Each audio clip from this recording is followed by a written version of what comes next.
I think it can be overwhelming to process these three questions that how has my sin damaged me, my choices, the sin in my own life, how has other people's sins damaged my life and brought damage in, and how does Jesus set that right? And then the third question is how have other people's sins damaged me?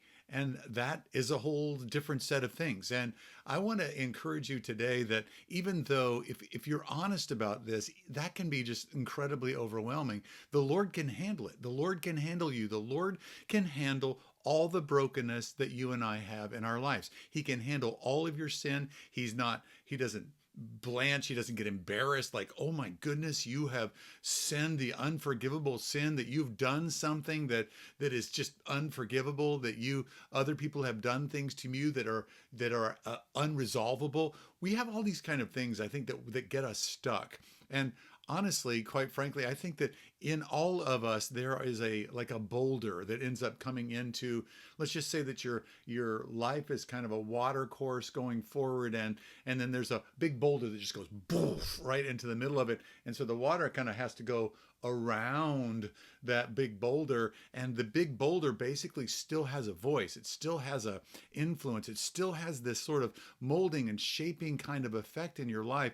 I want to tell you, I want to assure you, I want to tell you emphatically that Jesus is the one who sets things right. He can set these things right.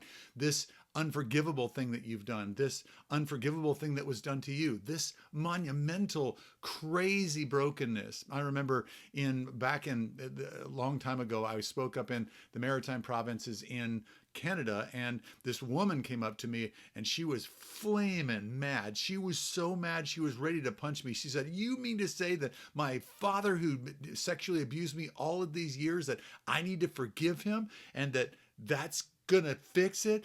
And I'm like, you might hit me, but I think, yes, that's actually what God is calling you to do, not what I'm calling you to do.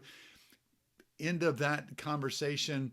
9 months later, I come back. There's this beautiful, young, feminine, not angry at all woman standing right in front of me. And she said, "Do you know who I am?" And I said, "I have no clue." And she said, "I'm the girl who you said I need to forgive my dad for sexually abusing me." And I did it. And God has brought about this incredible transformation in my life. Jesus sets things right in our lives. Bring it to him.